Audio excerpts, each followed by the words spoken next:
Hi, welcome to FiberLoveDiary. I'm Trish, if we haven't met, and if we have met, welcome back. How you doing? I actually promised this video because let me tell you why. Hang on, I gotta get something.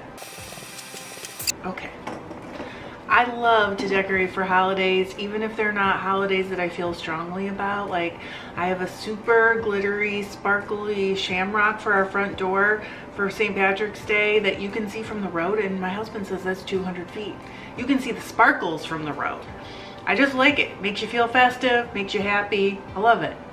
So, when St. Patrick's Day stuff was coming down, I was thinking about what was next, and Easter and spring. So I went online, and as I do, I had this half-formed idea that I was going to do something with Easter eggs. And I was kind of thinking, like, maybe I would use leftover yarn scraps from the March Paradise Box roll egg spin, because they came out really, really bright and colorful. And I was kind of thinking maybe I would use that yarn and just make some Easter eggs. So I went on Amazon and started looking, and I found these. They're also paintable, and I was like, cool, if I don't end up using them with yarn, then I can paint them, or I can do anything with them. So I thought I was buying 6, but I was not. I got 4 dozen. They feel similar to like a ping pong ball, and they sound similar to a ping pong ball. I have not tried painting them yet, so I'll put a link below in case you think you want to do this. They're perfect. They're so close to the size of a United States large egg from the grocery store, like I would probably not know the difference. So I knew I wanted to use the 2 yarns from that spin. One is really bright, one is more pastels, and I started to kind of look for patterns. I did a few crochet ones. They turned out really cute. And then I looked for a knitted pattern because I just wanted to change up how they look. And also the way that the yarn kind of rolls out around the egg. As you know, crochet takes up more yarn, so you get just a completely different color repeat if you knit. So I started looking, and I found one that I started, and it was way too big. And it was, in fairness, designed to be stuffed with like fiber fill. So I started to just kind of like look at the egg and go off the shape of the naked egg, and I just designed a knitted one. I'm going to show you how to do it, but first I'm going to show you what these eggs look like. Are those cute or what? So if you watched the video of the Paradise yarn, this is the brighter yarn, and then this is the unicorn sort of themed one, this one too. But I mean, it's about worsted weight,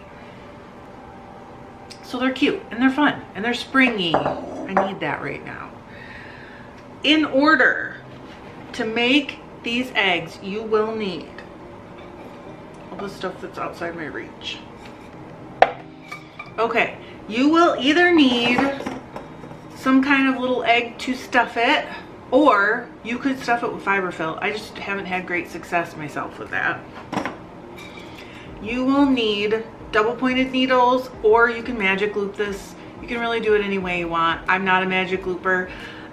These are 3.5 millimeter, but I have a loose gauge normally. So just keep in mind that you might need to use a 4 millimeter or even a 3.75 if your gauge runs a little tighter. But honestly, I think you'll be fine. It'll still fit. It'll just kind of stretch over the egg. Some worsted weight yarn. Just for the purposes of teaching this, I decided to use plain because it's easier to see what I'm doing. A scissors, and you will need like a tapestry needle or whatever you use. So let's get started. So to start off, you're just going to cast on 4 stitches. You can cast 2 on each needle if you'd prefer. I like to cast them all on and then move them to a different needle. I don't know why. You could also start with 4 needles if you prefer, but I think that's a little bit extra fiddly. So what I do is transfer to 4 needles a couple rows in.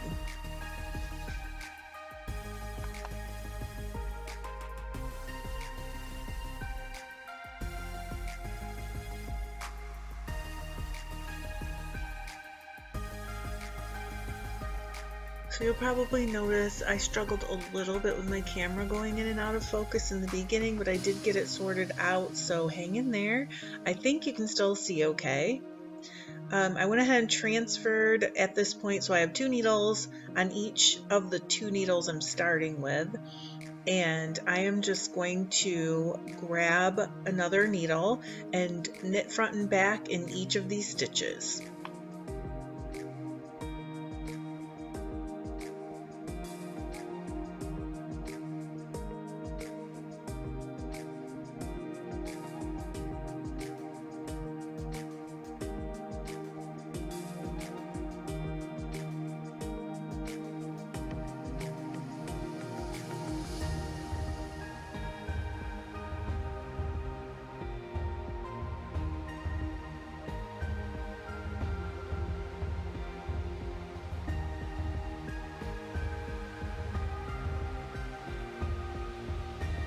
When you're finished with this first needle, you're going to go ahead and do the same on the second needle.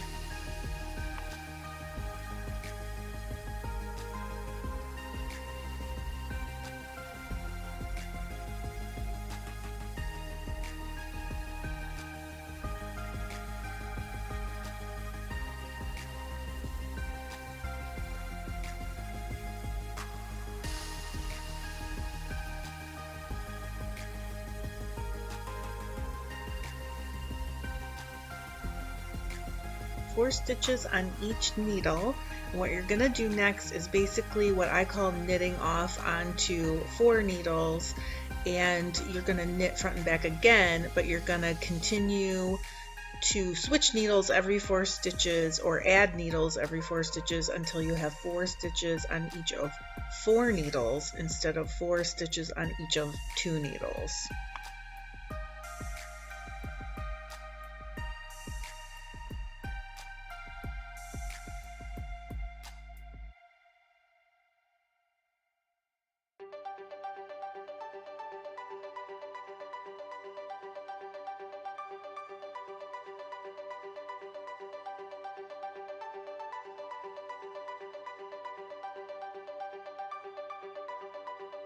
So now there are 4 stitches on this needle, and I'm going to actually grab another one to do the next 2, or 4, depending on how you look at it.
Okay, at this point you should have 4 stitches on each of 4 needles, and you're just going to knit 1 row plain. Next is an increase row. You're going to knit front and back in the first stitch, knit 2, and then knit front and back on the last stitch on the needle. This will give you 6 stitches on each needle, and just do this all the way around. The next step is to knit 2 rows plain, and then we will increase again. This increase row will be knit front and back, knit 4, knit front and back again, and that will put 8 stitches on each needle. Go all the way around.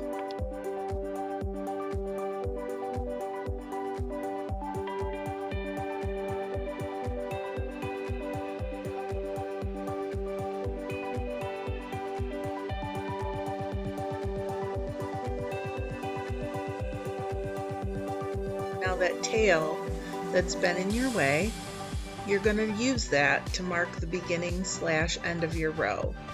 You're going to grab it and you're going to drop it in between the last and the first needles.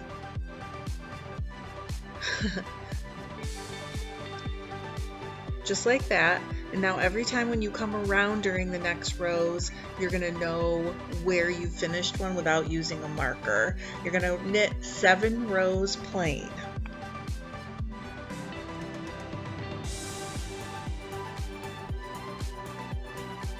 Alright, once you're up to this point, you can see kind of how your egg should fit in there. It might seem like it's a little big, but it's going to stretch over the egg. And now you're going to do a decrease row. You'll just knit 2 together, knit 4, and then I like to slip, knit through back loop, but you can do whatever left leaning decrease you like the best, and that will bring you down to 6 stitches on each needle. Go all the way around and then knit 1 row plain.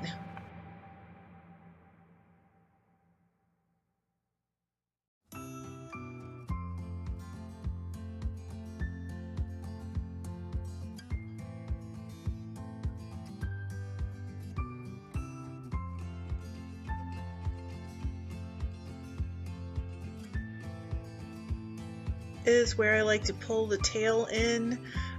Just turn it inside out a little bit and pull that in if you've used it to mark the beginning of your row. You at this point aren't really going to need it as much. It's pretty easy to keep track of the rows. And next is a decrease row. You're going to knit 1, left leaning decrease. I like to slip, knit through the back loop, and then knit 2 together and knit 1, and that'll bring you down to 4 stitches on each needle.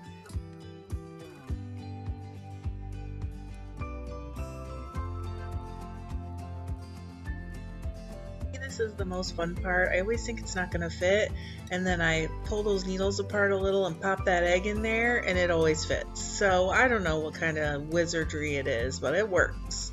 So once that egg's in, I like to knit 1 row plain.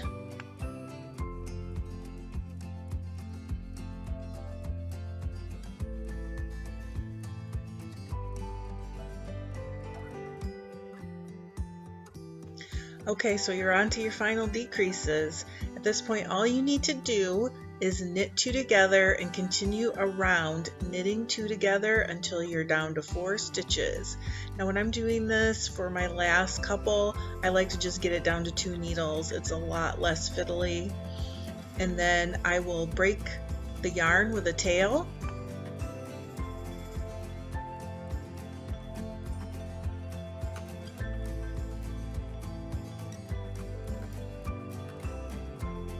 Go ahead and get my tapestry needle and finish off. It's just so easy. You're just going to thread this needle,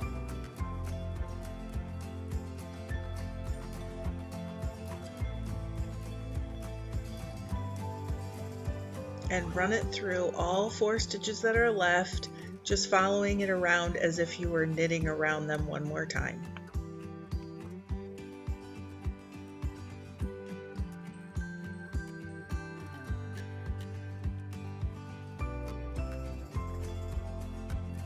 So you can see there is like a little bit of white showing around the top of the egg between the decreases. It doesn't bother me, but I think that's one of the kind of good reasons to buy the paintable eggs, because if it does bother you, you can easily just paint them first in a color that's like not going to show through. Like I said, I feel like in a bowl full you're not going to notice this, but that's me. And then you're going to just take the end of the tapestry needle through that little star shape created, pull it back out so there's a tail on the inside, and clip it. It's not going to get moved or twisted, so you really don't need to worry too much that it's going to pull through and come undone. And your egg is done! You're a rock star!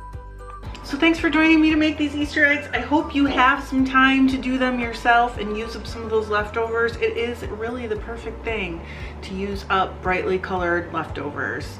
They are just so cute, and since the hand spun comes out with every egg looking different, it's like you just want to keep going and going and going. They're like potato chips. Thanks for watching. I still have 3 dozen eggs to knit, so I'll see you later.